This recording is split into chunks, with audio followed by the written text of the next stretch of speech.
y'all about a very common lifestyle trend here in America, child obesity. It's not always as easy as taking candy from a baby. Growing up, for a personal trainer as a father, it was very well known to me that child obesity is a very popular trend in America. We see it in the movies, we see it on social media, it's even marketed to us in commercials. So now I know you may be thinking, how does this apply to me? I'm an adult. The majority of the audience does have a child. So now, just as we would want our children to be academically versed in history, arts, the sciences, don't we want them to also be informed on what they're putting into their bodies and have certain marketing strategies influence them to want, let's say, a Happy Meal over an apple or broccoli? All of these things influence the world around us and how the economic wheels in America turn. So why wouldn't we want to be better informed? To give you an overview of what I'm going to talk about in this speech, first I will explain what classifies and aids child obesity in America. Next, I will discuss the influence marketing strategies have on children and how they use things such as colors and shapes to attract their attention, and also influence the parents by convincing them that buying fast food instead of making something at home is more affordable and convenient.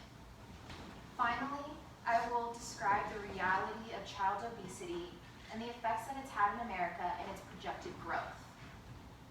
So first, let's address what child obesity is. Child obesity is classified as when a child exceeds the normal weight limit for their age group and height.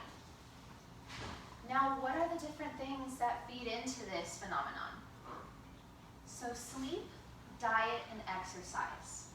Three of the biggest routines that can make a huge difference in whether or not a child classifies as obese. Now, diet and exercise go hand in hand. So let's say you're consuming vast amounts of sugar and low nutrient foods. If you're not going outside and doing the running and the jogging that you need to burn it off, those carbohydrates get converted into fats. And what happens with fat? It contributes to your weight, therefore classifying a child as obese. Now, sleep. We've all heard that 8 hours is the usual time that a child should sleep, right, in order to maintain a healthy balance? Right. That has actually been proven wrong by Yale University. A child actually needs 9 to 12 hours of sleep per night. And sleep in itself helps the body return to its natural state of equilibrium. So now let's talk about marketing strategies now that we understand what child obesity is and what aids it.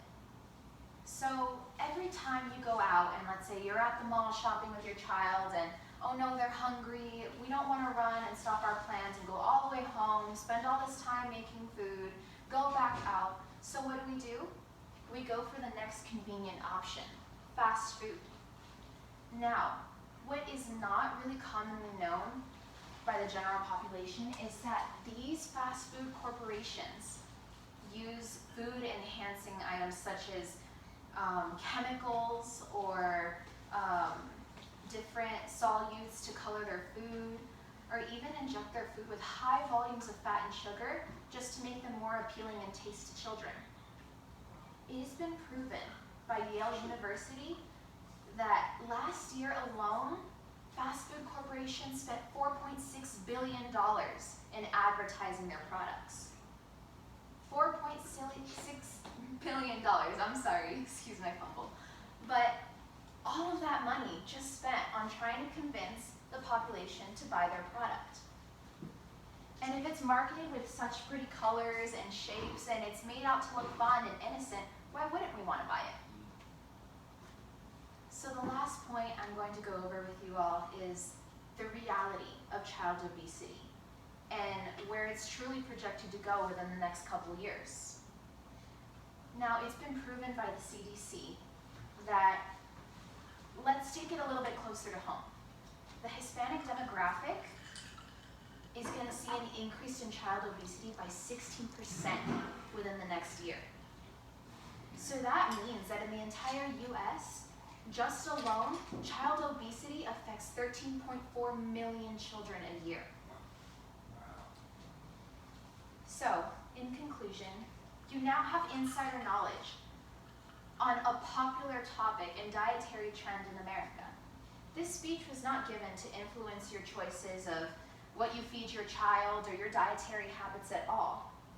This speech was mainly to inform you all about a very popular trend in America, just so that you can truly understand the way the world works and how marketing strategies and how what you eat and what you do in your daily life affects the entire US.